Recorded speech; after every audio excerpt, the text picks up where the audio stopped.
It is a busy day, one here at the RNC, where Donald Trump is now officially the Republican nominee for president. There's a lot that we're covering for you on your side. NBC6's Lorena Inclan, again, live in Milwaukee. Lorena, the weekend's attempted assassination, of course, very much hanging over the entire event.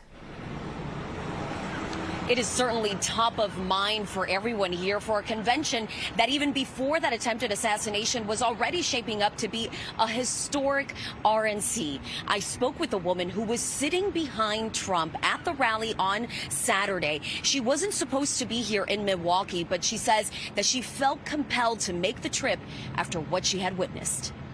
Renee White stood out in her Tiffany blue Make America Great Again hat Monday, walking around in downtown Milwaukee. I love Trump. It's the same outfit she was wearing on Saturday when she snagged a coveted seat on the bleachers behind former President Trump after driving more than 10 hours from North Carolina to Pennsylvania to see him. Take a look at what happened.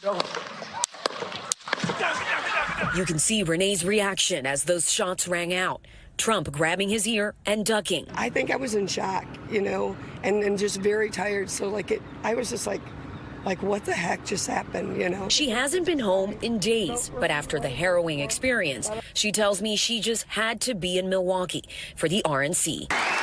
Monday kicked off with fanfare inside the Pfizer Forum, while outside, protesters gathered in opposition to Trump's candidacy. Your thoughts on President Biden and other leaders calling for a cool down of temperatures? What do you think needs to happen? I think that makes sense, but after Trump was shot, the first thing he did was throw his fist up in the air and say, fight.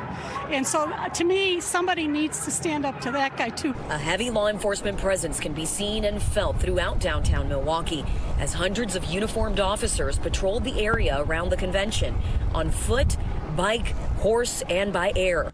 While some moments were tense, the protests remained peaceful as people marched for about 2 hours holding signs and chanting. Renee tells me she hasn't slept much in the last few days, but for her, being here was just that important. What do you think the country needs right now?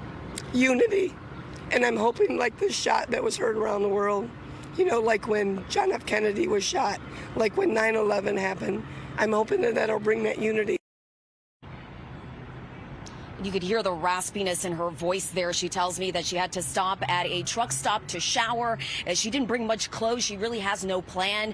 She's hoping to get inside the convention at some point this week. We'll see if she'll be able to do that. But so far, day 1 of 4 this week, and we'll be here covering every angle. Reporting live in Milwaukee, Lorena Inclan, NBC6 News. All right,